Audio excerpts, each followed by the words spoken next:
बिहार में स्पीकर चुनाव के हलचलों के बीच इधर पटना में सियासी पारा अचानक से चढ़ गया। बीजेपी नेता सुशील मोदी ने एक ऑडियो जारी कर लालू प्रसाद यादव पर गंभीर आरोप लगाए।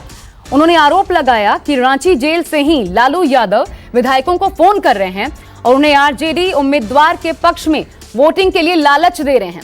सुशील मोदी ने लालू प्रसाद यादव और बीजेपी विधायक ललन पासवान का एक कथित ऑडियो टेप भी जारी किया। उन्होंने दरअसल इसे ट्वीट किया था, जिसमें कथित तौर पर लालू प्रसाद यादव बीजेपी विधायक ललन पासवान को स्पीकर चुनाव में एब्सेंट होने के लिए समझाते सुनाई पड़े हैं। देखिए, लालू यादव ने दिखाई अपनी असलियत, ये सुशील मोदी ने ट्वीट किया है। लालू प्रसाद यादव द्वारा एनडीए के विधायक को बिहार विधानसभा अध्यक्ष के लिए होने वाले चुनाव में महागठबंधन के पक्ष में मतदान के लिए कहा जा रहा है। ये देखिए, प्रलोभन देते हुए लालू प्रसाद यादव का वो जो ऑडियो टेप था वो रिलीज करते हुए ये बात सुशील मोदी ने लिखी। आइए अब आपको हम सुनवाते हैं बीजेपी द्वारा जारी किया गया लालू प्रसाद यादव का वो कथित ऑडियो टेप। हालांकि पहले ही हम आपको बता दें कि न्यूज़ 24 इस ऑडियो की पुष्टि नहीं करता, लेकिन सुनिए। हाँ, पासवान की बधाई जी। प्रणाम चरण स्पर्श साहब क्या? ठीक है, खुश रहे जी। अच्छा लगा, ठीक है। अच्छा सुनो, हाँ, हम लोग तुमको आगे भी बढ़ाएंगे। वहाँ अब तुम कल जो स्पीकर का चुनाव है उसमें हम लोग का साथ दो, तो उसका हम तुमको बनाएंगे, मंत्री बनाएंगे। कल तो इनको हम लोग गिरा देंगे, समझे ना? हाँ, तो पार्टी में है सर, मैंने पार्टी में है तो एब्सेंट हो जाओ ना। पार्टी में हो तो एब्सेंट हो जाओ। अच्छा अच्छा, ठीक है। कोरोना हो गया था, फिर तो स्पीकर हमारा हो जाएगा, तो हम लोग देख लेंगे ना। अच्छा अच्छा, पार्टी में सर थोड़ा सा ठीक है सर। अरे बेकार का, एब्सेंट हो जाओ तुम पासवान जी। आपके तो संज्ञान में होगा ही सर चेहरा, हम बात करेंगे सर, ठीक है। ठीक, एब्सेंट हो जाओ। देखिए, जेल से लालू प्रसाद यादव का ये खेल, ये कहते हुए बीजेपी ने इस ऑडियो टेप को रिलीज किया है। बीजेपी विधायक ललन पासवान ने भी इधर दावा किया है कि उनके पास लालू यादव का फोन आया था। सुनिए ललन पासवान ने क्या कहा। हमको लगा कि सबों ने मेरे चुनाव जीतने पर औपचारिक हमको बधाई दिया, तो मुझे लगा कि वो कर रहे हैं, तो मेरे पीए ने फोन उठाया। तो उन्होंने कहा कोई लालू प्रसाद जी बात करना था। हमको लगा कि कौन लालू प्रसाद, तो उन्होंने पूछा रांची से। फिर मैंने उनको प्रणाम किया और उन्होंने मुझे बधाई दिया। मैंने उनको चरण स्पर्श भी किया के नाते। फिर वो कहने लगे कि हमें साथ दो और ये स्पीकर को गिराना है, सरकार गिराना है, आगे बढ़ाए, मंत्री बनाए। मैंने कहा कि सर हम पार्टी से हैं और ऐसा नहीं कर सकते। यही सब उन्होंने कहा भाई आज का बहाना कर लो, ये कर लो। तो ऑडियो में स्पष्ट है, तो सुन सकते हैं जो बात हुई है। तो उस समय संयोग बस मैं अपने माननीय नेता आदरणीय सुशील कुमार मोदी जी के पास नंबर आवाज पर ही था। हमारे जब पीए ने आके बताया कि लालू प्रसाद जी का फोन, सब जो करना हो गया। और फिर हमने उनको बताया, दिखाया, तो संयोग से सारा चीज मोबाइल में रिकॉर्ड था। तो बिहार में अब ये कह लीजिए कि असल खेल शुरू हो गया है। मेरे साथ इस पर बातचीत करने के लिए अरविंद कुमार सिंह जी बीजेपी से इस वक्त जुड़ चुके हैं। सुकेश रंजन मेरे साथ, मेरे वरिष्ठ सहयोगी स्टूडियो में इस वक्त मौजूद हैं। बहुत स्वागत है आप दोनों का। सबसे पहले सुकेश, असल खेल शुरू हो गया बिहार में। मनोज झा का वो बयान याद कीजिए, आगे आगे देखिए होता है क्या। नहीं, पहले तो ये बहुत गलत प्रेसिडेंस है जिसको देखना पड़ेगा। ये जब कोई व्यक्ति सजा याफ्ता है, वो जेल में है, वो न्यायिक हिरासत होता है आशा।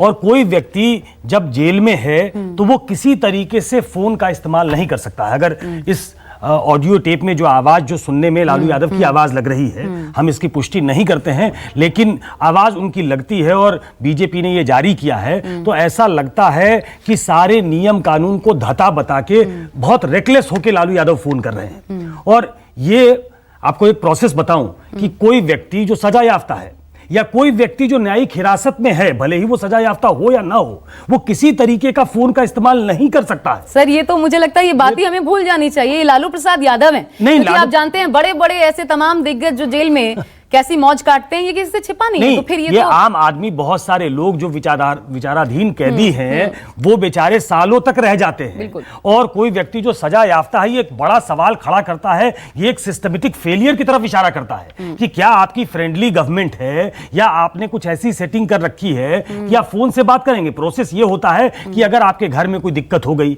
अगर कोई ऐसा मानवीय पहलू है जिसपे आपको अपने घर पे संपर्क करना है, तो आप जेल सुपरिटेंडेंट को बताते हैं, उसको लिख कर देते हैं। जेल सुपरिटेंडेंट इस पे अपना एक निर्णय लेता है, और निर्णय लेने के बाद एक सरकारी फोन से आपकी बात कराई जाती है। लेकिन आप फोन से सरकार बनाने और गिराने की बात कर रहे हैं, तो ये एक बड़े सिस्टमेटिक फेलियर की तरफ इशारा करता है। लेकिन इसका पॉलिटिकल एस्पेक्ट ये है कि आपको ये समझना पड़ेगा कि कहीं ना कहीं दिक्कत है, कहीं ना कहीं व्यवस्था में दिक्कत है। ये पॉलिटिकल एस्पेक्ट इसका ये है कि लालू यादव को ये लगता है कि ये सरकार टेंटर हुक्स पे है, इस सरकार को झकझोड़ा जा सकता है, गिराया जा सकता है, ये इस तरफ इशारा करता है। ठीक है, अरविंद कुमार सिंह जी भी हैं, अभिषेक झा भी जुड़ गए हैं जेडीयू से हमारे साथ। पहले अरविंद जी पुष्टि कर रहे हैं, ये जो लालू प्रसाद यादव का बयान, उनका जो टेप है उसको तो रिलीज कर दिया गया, लेकिन यहां पुष्टि करेंगे न्यूज 24 पर उन्हीं की आवाज है। देखिए, गांव में बिहार के कहावत है, लूर लक्षण बाई मरले पर जाई। ये आरजेडी की जो प्रवृत्ति है, जो आदत है, ये दूसरे का सत्ता को कब्जा कर लेना, उस सत्ता का लालू जी बहुत बड़े मास्टर हैं, हेडमास्टर हैं। वो जेल में भी रह करके, एक तो झारखंड में सरकार है उसका पूरा लाभ ले रहे हैं, बंगला से लेकर के जेल तक कब्जा किए हुए हैं, और इधर जो है सत्ता पक्ष के जो विधायक जो जनता के वोट से जीत करके आए हैं, उसको भी तोड़ने और बरगलाने में लगे हुए हैं। उनको पता नहीं है कि भारतीय जनता पार्टी जदयू का जो गठबंधन है वीआईपी और हम के साथ अटूट है।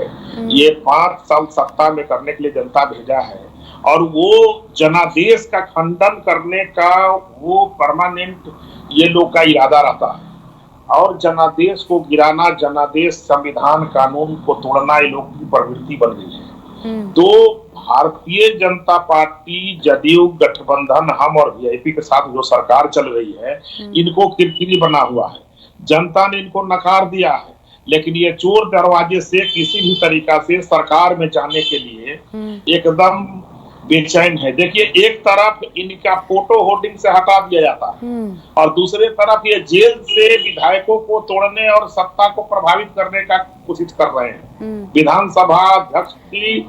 लेकिन फिर सवाल तो ये उठता है ना अभिषेक जी, ये बताइए कि आप मजबूत तो बता रहे अरविंद जी, लेकिन ये जो 4 पहिए हैं, जेडीयू, बीजेपी, हम और वीआईपी, इनके नट बोल्ट आपने सही से नहीं कसे हैं क्या? ये शुरुआत निराश रहे तो आगे क्या होगा? मनोज झा का बयान आप नहीं भूल सकते हैं, उन्होंने कहा आगे आगे देखिए होता है क्या। ये वही शुरुआत है। ये सही से नहीं कसा हुआ रहता तो ये सामने आते कैसे कि ये जेल से अपना काम खेल स्टार्ट कर दिए। ये जेल से ही खेल करने वाले लोग हैं, इनमें इनके दल में ज्यादा लोग जेल से ही खेल करने वाले लोगों की जमात है। अभिषेक जी, ये ठीक है, अभिषेक जी आप बताइए, कसा नहीं है सही से? अभी से शुरुआत हो गई, अभी तो शुरुआत भी नहीं हुई, आपके स्पीकर भी नहीं चुने गए थे, और तभी लालू प्रसाद यादव ने कोशिश कर ली, आगे तो होगी। ये डर है क्या आप लोगों में? लालू प्रसाद यादव जी ने अपनी प्रवृत्ति दिखाई, और हमें किसी बात का कोई डर नहीं है। आप देख सकती हैं कि अभी नतीजे भी आ चुके हैं, 126 मत पड़े हैं, और विजय कुमार सिन्हा जी जो एनडीए के उम्मीदवार थे, वही स्पीकर चुने गए हैं बिहार विधानसभा के अंदर। और दूसरी बात, मैं एक चीज स्पष्ट कर देना चाहता हूं कि हम लोग पहले जब कहा करते थे कि महागठबंधन और खास करके राजद की जो बागडोर है वो कहीं ना कहीं लालू जी ही चलाते हैं होटवार जेल के अंदर से, तो राजद के लोगों को बहुत मिर्ची लगती थी। अरे आज तो इस ऑडियो के माध्यम से इस बात की पुष्टि भी हो रही है ना। और दूसरी बात कि जब इस ऑडियो की पुष्टि हो जाएगी कोर्ट के अंदर या कहीं पर भी, तो क्या तेजस्वी यादव अपने पद से इस्तीफा देंगे नैतिकता के आधार पर? कभी इस्तीफा नहीं देंगे, क्योंकि इन लोगों के अंदर तो कोई नैतिकता है ही नहीं। अभिषेक, सुकेश बोल रहा हूं। ये आशा ने कहा कि 4 पहिए हैं, तो ये मुझे सुरेंद्र शर्मा एक हास्य कवि हैं, उनकी कुछ पंक्तियां याद आ गई कि जिस गाड़ी में एक पहिया ट्रैक्टर का हो, दूसरा साइकिल का हो, तो कहियां चलेगी। तो आपको ऐसा लगता है क्या कि ये जो गठबंधन है, ये ऐसा गठबंधन है जो टेंटर हुक्स पे है, जो टूट सकता है, इसलिए कोशिश की जा रही है? पहले ऐसी कोशिश नहीं हुई। कमजोर पाते हैं क्या नहीं, अपने देखिए, आप को? नहीं देखिए, ऐसी कोई बात नहीं। सुकेश जी, हमारे हाथ में 5 उंगलियां होती हैं, 5 उंगलियां बराबर होती हैं क्या? लेकिन हर किसी की अपनी महत्ता और उपयोगिता है। ठीक उसी तरह से हमारा गठबंधन भी है, बड़ा मजबूत है, अटूट है, नेचुरल अलायंस है। आप ये समझिए कि तेजस्वी यादव के चचेरे भाई चिराग पासवान जी ने अगर मदद नहीं की होती तो ये लोग इस आंकड़े पर नहीं आ। ठीक है, मेरे साथ फैजल अली साहब जुड़ गए हैं, सीधा अब उनका रुख कर लेते हैं आरजेडी से। फैजल साहब, दाल गली नहीं आपकी कोशिश और ऊपर से सब कुछ सामने आ गया। देखिए, जो लोग अभी प्रवचन दे रहे हैं उन लोगों को प्रवचन देने का कोई अधिकार नहीं है। ये वही लोग हैं जिन्होंने, पूरी दुनिया ने देखा है किस तरह से हिमाचल प्रदेश हो, मणिपुर हो और राजस्थान हो, मध्य प्रदेश हो, किस तरह से राजनीतिक सुचिता को ताक पर रख करके अपनी सरकार को बनाया और फैसल भाई, गिराया है। फैसल भाई, ये सुकेश बोल रहा हूँ। आज आपके लेक्चर देने की बारी नहीं है। आज आपको सवालों के जवाब देने होंगे। आप लालू यादव की आवाज, आप पत्रकार भी रहे हैं, आप लालू यादव की आवाज पहचानते होंगे। आपको दोबारा सुनवाऊं या आपने सुना है उसको? ये लालू यादव की आवाज है कि नहीं है? सुकेश रंजन जी, मैं ठीक हूं, है आप जो बात कह रहे हैं, लेकिन मैं कोई फॉरेंसिक एक्सपर्ट नहीं हूं जो इसकी पुष्टि कर सकूं। इसकी पुष्टि फॉरेंसिक लैब में होगी और उसमें काफी समय लगेगा। आपको भी याद होगा, आप बहुत सीनियर पत्रकार हैं सुकेश रंजन जी, कि इस तरह अच्छा, एक बार सुन लीजिए, आप कोशिश कीजिएगा आप बता पाए, टोन भी सुन लीजिए, क्या कह रहे हैं लालू यादव वो भी सुन लीजिए, जवाब क्या मिला वो भी सुनिए, सुनाइए एक बार, फिर फैजल साहब के साथ बात करते हैं।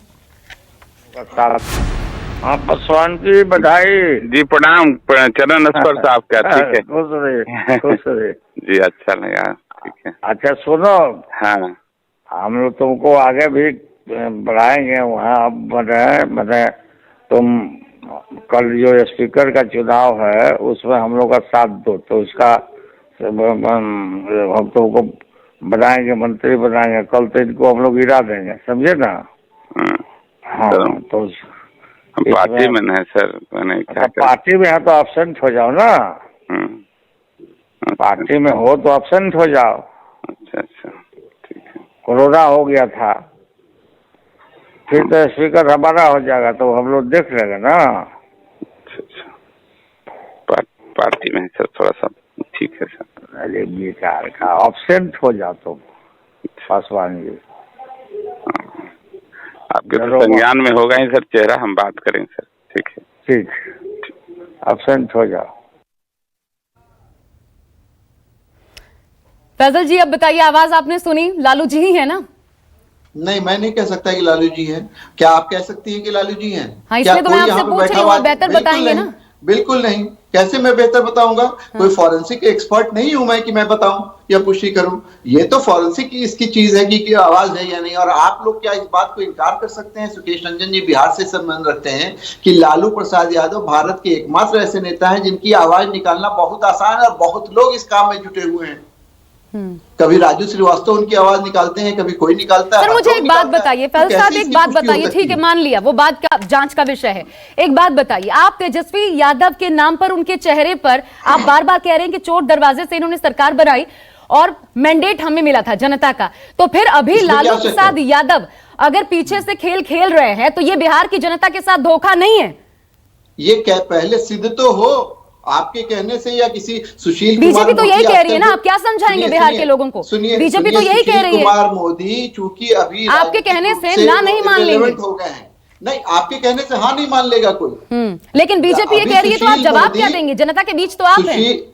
मेरी बात सुनिए, सुशील मोदी अभी पॉलिटिकली इररिलेवेंट हो गए हैं और आपको उनका पूरा राजनीतिक सफर याद है कि इस तरह का टेप हमेशा जारी करते रहे हैं और उसका कोई भी आज तक परिणाम नहीं निकला। ये इनकी पुरानी आदत है, ये टेप निकालते हैं उसका गायब हो जाते हैं। तो अभी पॉलिटिकली इररिलेवेंट हो गए हैं, तो अपने को रिलेवेंट कर रहे हैं, लेकिन जनता इसके बहकावे में ठीक है, ये हाँ ना तो होगा, लेकिन ये क्या फिर एक माइंडसेट बिहार की जनता भरोसा किस पे करे? यही सब चलता रहेगा बिहार में। ये एक बड़ा सवाल, मैं बार बार कह रहा हूं कि एक लार्जर सवाल उठाता है ये कि हम क्या पहले जो दल बदल का कानून था उसमें 1/3 एमएलए एमपी अलग हो सकते थे, पार्टी तोड़ सकते थे। जब बहुत शिकायत मिली कि भाई ये तोड़ना बड़ा आसान हो गया है तो 2/3 कर दिया गया उसको। लेकिन क्या अभी भी चोर दरवाजा बचा है? ये बात सही है कि मध्य प्रदेश में मैंडेट किसी और को मिला, आज सरकार किसी और की है। कई ऐसी जगहों में मैंडेट किसी और को मिला, सरकार किसी और की है। लेकिन बिहार में मैंडेट किसको मिला है? बिहार में मैंडेट एनडीए को, बिहार में एनडीए को मैंडेट मिला है।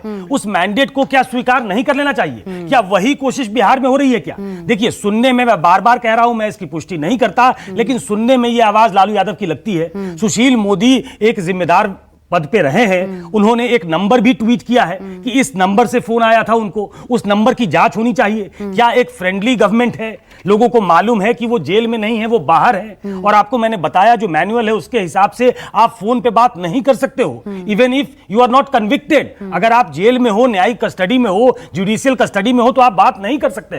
तो क्या ये जो एक रेकलेस स्टाइल है आरजेडी का, जो लालू यादव के बारे में बड़ा मशहूर है, क्या ये उसको जो धोना चाहते हैं तेजस्वी यादव, क्या उसको अंडू करता है? लेकिन मुझे फिर एक सवाल का जवाब सुकेश ये भी चाहिए, चाहे अरविंद जी अगर हमारे साथ हैं, अभिषेक झा, कि क्या जब अन्य प्रदेशों में बीजेपी इसी रास्ते को अपनाकर सत्ता की मलाई खा चुकी है, तो ये सवाल उठाने का हक बीजेपी को बिहार में बनता है अगर दूसरी पार्टी ये कर रही है तो?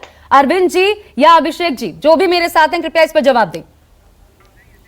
नहीं है, ठीक है, नहीं, दोनों को देखिए, दोनों को समानांतर नहीं रखा जा सकता। आशा, इसमें जो आरोप है वो ये है कि उन्होंने जेल से फोन किया।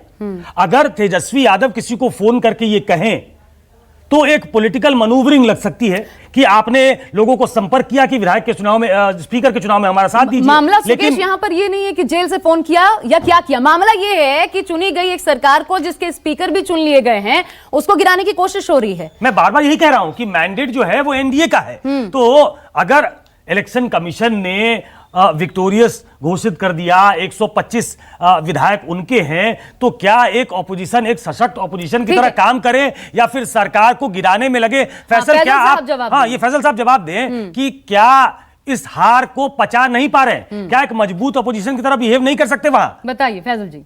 नहीं, बिल्कुल आप सही कह रहे हैं सुकेश रंजन जी, आपकी बहुत सारी बातों से मैं सहमत हूं, लेकिन इस बात को, पहली बात तो जो एंकर ने कहा आपके कि जो खुद दूसरे राज्यों में मलाई खा रहे हैं, इसी तरह से उनको आरोप लगाने का अधिकार नहीं है। दूसरी बात ये कि जनमत जो है, जो मैंडेट है, वो हम लोगों के हक में आया है। पूरे तौर पे बिहार में कम से कम नीतीश कुमार को मुख्यमंत्री के तौर पर लोगों ने रिजेक्ट किया है। सर एक बात सुनिए, इस सवाल का जवाब मैं बहुत बार ये सुनती हूँ, और इस सवाल का जवाब ये है कि नीतीश कुमार पहले ही चेहरा थे एनडीए का। लोगों को पता था कि अगर वो बीजेपी को चुन रहे हैं और जेडीयू तीसरे नंबर की पार्टी है तो भी नीतीश कुमार ही मुख्यमंत्री बनेंगे। तो ये मत कहिए, ये बार बार ये जो बयान है, अब इसे बदलिए। ये तर्क कुतर्क लगता है बिहार के लिए। बिल्कुल कुतर्क नहीं लगता है। जो आदमी पूरे तौर से नकार दिया गया हो, आपने देखा कि उनकी पार्टी, उनके गठबंधन ने उनकी तस्वीर तक से इस्तेमाल नहीं किया हो, कहीं उनके नाम पे वोट नहीं मांगा गया हो, तो उनको कहां से मैंडेट मिला? रहा सवाल ये कि हम लोग सशक्त विपक्ष की भूमिका में हैं और अपना जो विपक्ष का दायित्व है पूरी तौर से निभाएंगे। ठीक है, सशक्त विपक्ष ही रहेगा, यह भी क्लियर कर दीजिए। सत्ता पक्ष बनने की कोशिश नहीं होगी।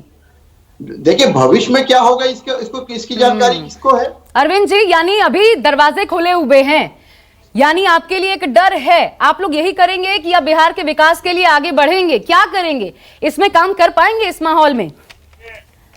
15 साल में क्या किया है जब इनको पूरा मैंडेट था? बंद नहीं कर सकते हैं, लेकिन हमारा भी जो प्रवृत्ति और आदत है उसको, मैं विकास का जो प्रवृत्ति है, काम करने का जो आदत है, डेवलपमेंट का जो हमारा आदत है, जो हम विकास से बिहार के पहिए को आगे बढ़ाएंगे, बिहार में जो हमने विकास किया है उस गति को हम बरकरार रखेंगे और हम काम पहले सत्ता में रहेंगे तब तो वो कैसे संभालेंगे आप? अभी तो आप संभाल नहीं पा रहे, शुरुआत हुई है वही कि बार बार अगर चोट होगी तो असर पड़ेगा। इनकी कृपा पर तो एनडीए सत्ता में आई नहीं है। सत्ता जनता ने पहुंचाई है एनडीए को, बहुमत एनडीए को जनता ने दी है, और जनता जब पहुंचाई है तो हम जो है सरकार चलाएंगे और बिहार का विकास करेंगे, बिहार के रफ्तार को तेज करेंगे और बिहार में रोजगार से लेकर के और हर तरह की गतिविधियां चालू होगी, कस के चालू होगी और बिहार विकास विकसित राज्यों की श्रेणी में खड़ा होगा।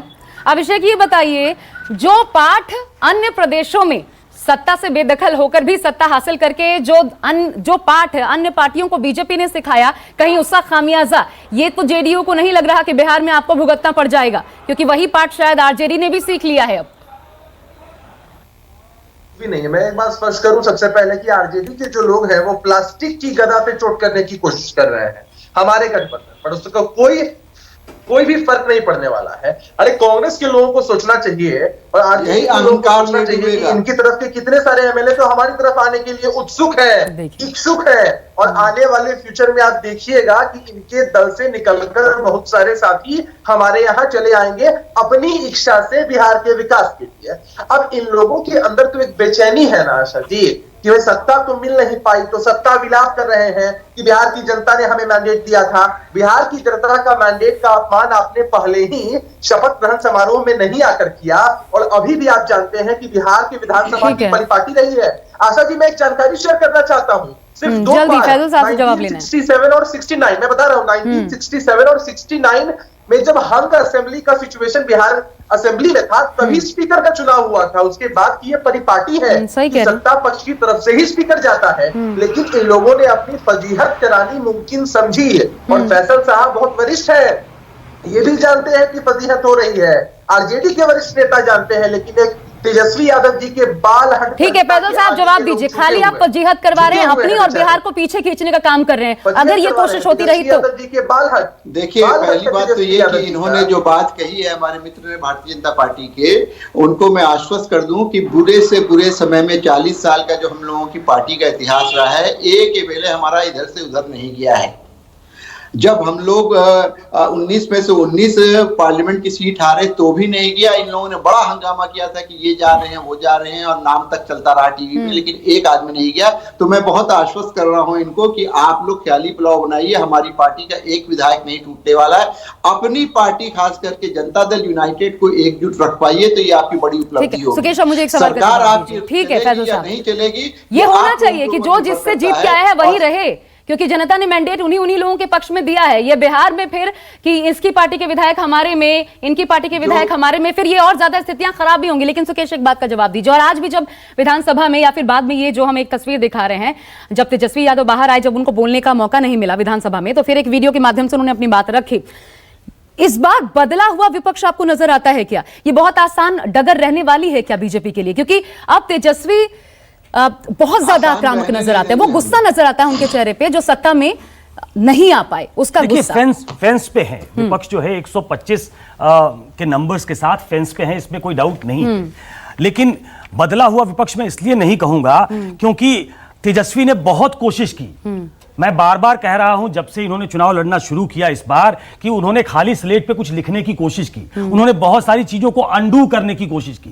क्या ऐसा करके वो अपना पुराना जो एक छाप है वो छोड़ नहीं दे रहे हैं क्या? अगर इसमें सच्चाई हो, उसमें सच्चाई न हो, ये तो बाद में पता लगेगा, चलिए उसका इन्वेस्टिगेशन होगा।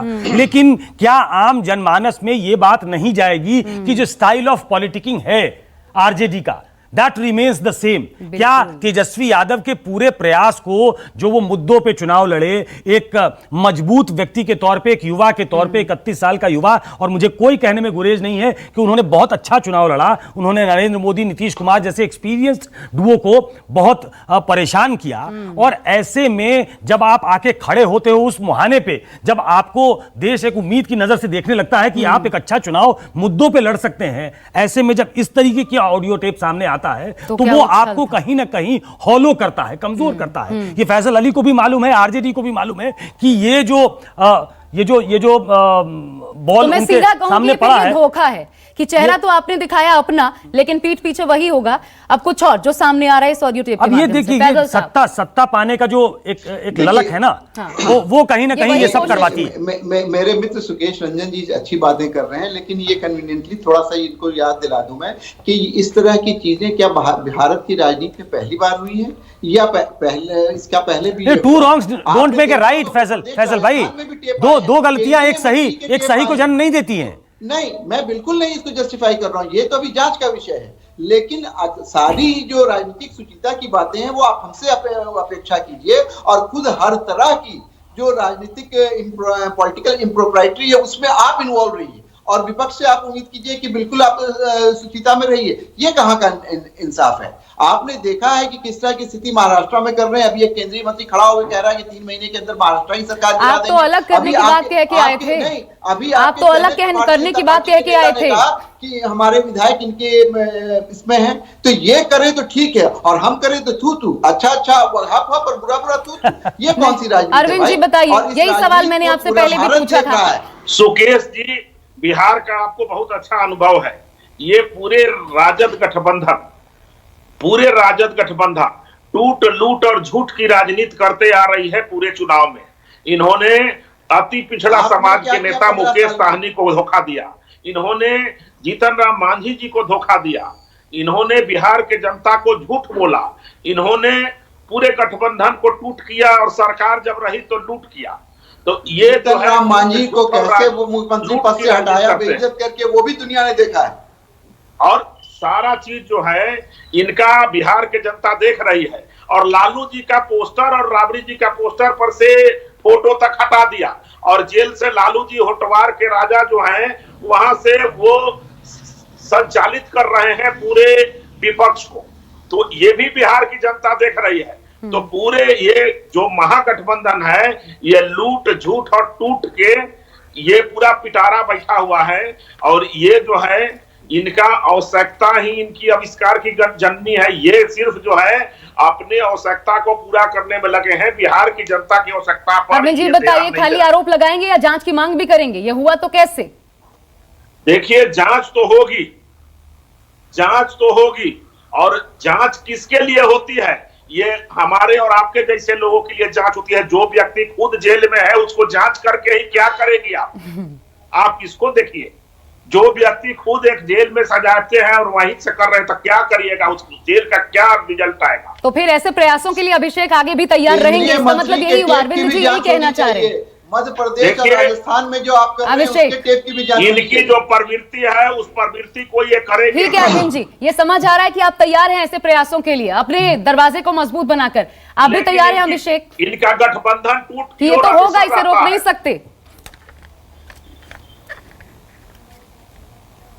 यही है कि लालू प्रसाद यादव जी की तरफ से लगातार जेल मैनुअल्स का उल्लंघन किया जाता है। तस्वीरें भी पहले वायरल हुई हैं। हम कड़ी मांग करते हैं कि वहां की सरकार ज्यादा फ्रेंडली ना हो लालू जी के साथ और इस बात की जांच हो, रोक हो, उन्हें फिर से कारागार में शिफ्ट किया जाए। और दूसरी बात की वहां जो महागठबंधन की सरकार थी उन लोगों ने भी वहां की जनता को झूठा सब्जबाग दिखाया और सरकार में तो चले आए, वहां के युवाओं को रोजगार नहीं मिला, लेकिन लालू यादव जी को बड़ा फायदा हुआ। फैसिलिटीज का अंबार लग गया, डायरेक्टर का बंगला मिल गया, बीमारी का बहाना करके लगातार रिम्स में भर्ती रहे। उनकी तस्वीरें अधिकांश समय पर वायरल होती रही, लोगों से मिलते जुलते, और अब तो वो टेलीफोन के माध्यम से बिहार के चुनाव को प्रभावित कर रहे हैं और प्रत्यक्ष रूप से यह बात सामने भी आती है। अरे हम लोग जब कहते थे तब तो राजद के साथियों को बड़ी मिर्ची लगती थी, लेकिन यही सत्य है कि आज भी राजद की जो बागडोर है उनके सजा याफ्ता भ्रष्टाचारी जो राष्ट्रीय अध्यक्ष है लालू प्रसाद यादव जी द्वारा ही संचालित की जा रही है और वो होटवार जेल के अंदर से है। पैगल साहब का कहना है कि आप कैसे इस बात की पुष्टि करते हैं? जांच तो होने दीजिए, अभी ये जो आरोप लगा रहे हैं पहले जांच होने दीजिए। पैगल साहब यही कह रहे हैं। जी हम तो कह रहे हैं जांच होने दीजिए और जांच जब होगी तो क्या नैतिकता के आधार पर जांच जरा मध्य प्रदेश के टेप कांड की भी हो जाए, राजद के जांच जो है महाराष्ट्र टेप कांड की भी हो जाए। अपना सिरमौर माना, राष्ट्रीय अध्यक्ष माना, वो सजा याफ्ता तो थे ही और इस तरह के कृत्यों में भी संलिप्त है। क्या तेजस्वी यादव जी इस्तीफा देंगे? अरे उठते हैं चलते हैं बड़ा इस्तीफा मांगते हैं सब लोगों का। नैतिकता का पाठ दूसरों को पढ़ाने से पहले जरा खुद के गिरबान में झांक कर पैगल साहब बताइए, बिहार से माफी मांगी कि जांच होती है और सच बाहर आता है, तो ये बताइए कि क्या भारतीय जनता पार्टी का नेतृत्व मध्य प्रदेश में माफी मांगेगा, मणिपुर में मांगेगा, हिमाचल प्रदेश में मांगेगा, गोवा में मांगेगा, महाराष्ट्र में मांगेगा? सर हर जगह की स्थिति फिर बोल रही हूँ, सर मैं फिर बोल रही हूँ, हर जगह की स्थिति अलग थी। यहाँ पर सिर्फ और सिर्फ तेजस्वी थे, फिर लालू प्रसाद यादव की एंट्री कैसे हो जाती है अचानक? फैसल साहब आप अपने पार्टी को संभाल नहीं सके। जवाब दे फैसल साहब। आपका आप पार्टी पहले ये बताइए, बिहार में भी अपने पार्टी को संभाली है, वो गठबंधन से टूट नहीं जाए। मैं आप तीनों को रोक रही हूँ, आप तीनों में से किसी की आवाज नहीं आ पा रही है। एक अहम खबर है, वो पहले बता दें, फिर मैं आप लोगों के पास आती हूँ। फैजल साहब इसका जवाब देंगे। विधानसभा स्पीकर के चुनाव में आज बीजेपी के विजय सिन्हा ने जीत हासिल कर ली। आपको बता दें कि 126 कुल मिलाकर के उनको वोट मिले, जबकि आरजेडी उम्मीदवार अवधेश चौधरी को सिर्फ 114 वोट मिले। चुनाव से पहले विधानसभा में जोरदार हंगामा हुआ। आरजेडी ने गुप्त मतदान की मांग की, जिसे प्रोटेम स्पीकर जीतन राम मांझी ने अस्वीकार कर दिया। इसके बाद विपक्ष ने जोरदार हंगामा किया। इस दौरान थोड़ी देर के लिए विधानसभा को 5 मिनटों के लिए स्थगित भी करना पड़ गया। बाद में विधायकों को खड़ा करके उनकी गिनती की गई, मतदान पूरा करवाया गया। इसमें एनडीए प्रत्याशी को जीत मिली। हालांकि विपक्ष ने मतदान में नियमों का पालन न करने का आरोप लगाया, तो उधर नीतीश कुमार ने नए स्पीकर को बधाई दी।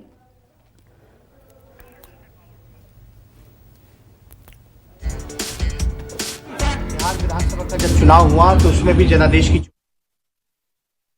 चुनाव चल रहा है, तो भी चोरी की जा रही है और खुलेआम चोरी की जा रही है। किसी से जो नियमावली कहता है कि जो अगर सदन का सदस्य नहीं है उसको बाहर जाना होता है जब दरवाजे बंद होते हैं।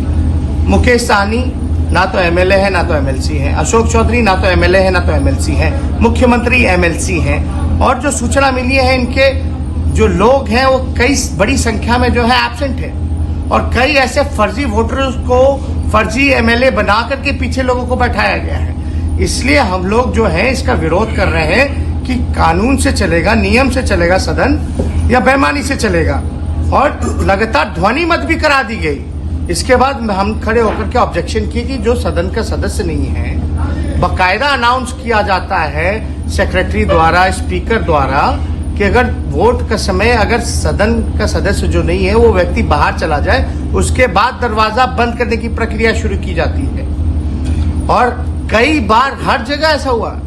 ये तो हर जगह, ये पूरी देश और दुनिया के सामने लूट है, चोरी है, लोकतंत्र की हत्या है, संविधान की हत्या की जा रही है। एक बहुत ही निष्पक्ष भूमिका होती है और आपको सत्ता पक्ष विपक्ष सबकी बातों को ध्यानपूर्वक सुनकर और जो भी नियम है उनके उस नियम के मुताबिक कार्यों का संचालन करना है।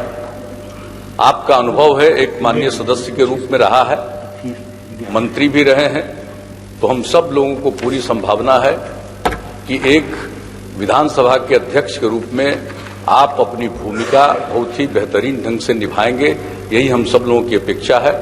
और मैं सभी माननीय सदस्य महोदय से यही आग्रह करूंगा कि सब लोग जो सदन की कार्यवाही के नियम हैं, सब लोगों को उसका पालन करते हुए अपनी बात जरूर रखनी चाहिए।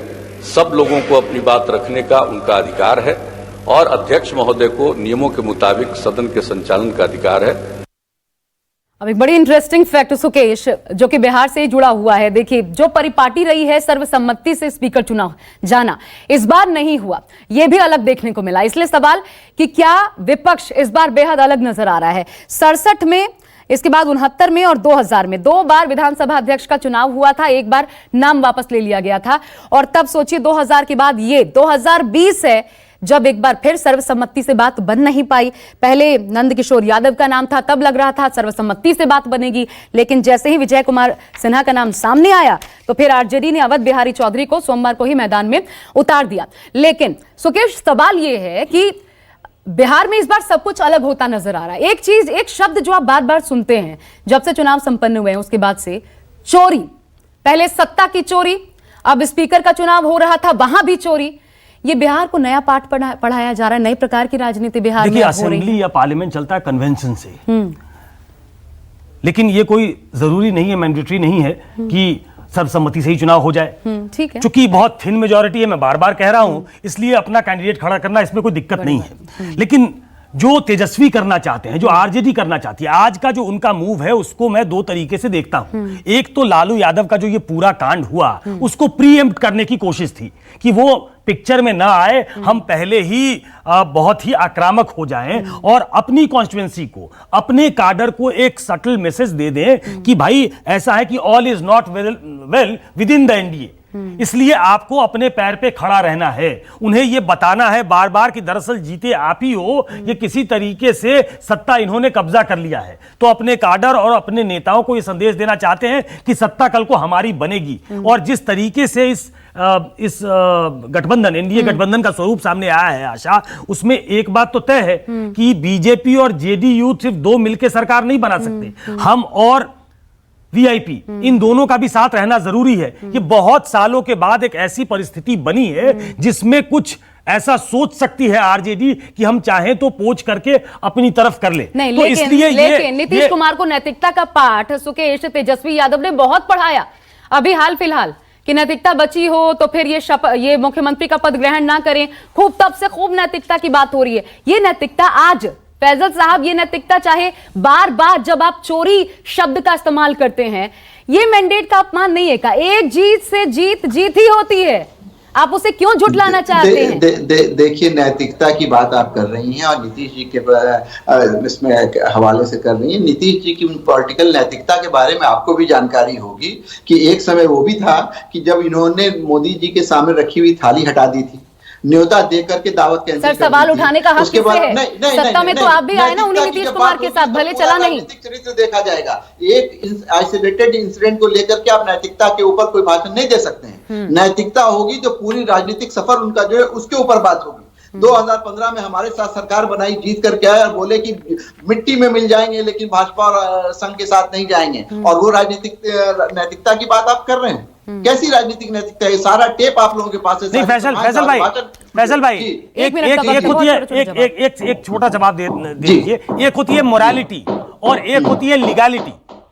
आज बात लीगैलिटी की हो रही है, ये तो इलीगल है, ये अनैतिक नहीं है, ये इलीगल है। अगर ये ऐसा हुआ है तो आपको लगता नहीं है कि लालू यादव स्ट्रेंथ नहीं, आज की डेट में वीकनेस हो गए हैं आरजेडी के? नहीं, मुझे बिल्कुल ऐसा नहीं लगता। पहले तो आप जो लीगैलिटी की बात कर रहे हैं सुकेश जी, आप इतने सीनियर जर्नलिस्ट हैं, पहले इस लीगैलिटी को प्रूफ तो होने दीजिए कि समथिंग इलीगल हैज हैपेंड। हम लोग कैसे जजमेंटल हो सकते हैं? बीइंग रिस्पांसिबल जर्नलिस्ट और बीइंग रिस्पांसिबल चैनल, हम नहीं कह सकते हैं, आप नहीं कह सकते हैं कि टेप ऑथेंटिक है। पहले इसकी legality has to be proven beyond doubt. नहीं, इसके बाद आप कह सकते हैं। इस कैविएट के साथ ही हम बात कर रहे हैं। इसमें बात करते हुए लालू यादव दिख रहे हैं। कर ली जाए, सच्चाई ये है कि जब तक दोष सिद्ध नहीं होता तब तक दोषी नहीं, आरोपी ही कहा जाएगा। मेरे पास वक्त ये संवैधानिक प्रावधान है। चलिए, बहुत शुक्रिया। लेकिन बिहार का भला हो, यही कोशिश होनी चाहिए तीनों पार्टियों की तरफ से। अभी हालांकि पूत के पांव पालने में सही नजर नहीं आते, देखिए आगे आगे होता है क्या। बहुत शुक्रिया आप तीनों का। सुकेश आपका भी शुक्रिया मेरे साथ जुड़ने के लिए। फिलहाल यहाँ एक बहुत छोटा सा ब्रेक, लेकिन न्यूज़ 24 पर खबरें लगातार जारी है। नमस्कार, मैं हूं मानक गुप्ता। अगर आपको हमारा ये वीडियो पसंद आया हो तो इसे लाइक और शेयर जरूर करें, और हाँ, हमें सब्सक्राइब और फॉलो करना ना भूलें ताकि आप देश और दुनिया की कोई खबर मिस ना करें। तो जुड़े रहिए हमारे साथ और देखते रहिए News 24।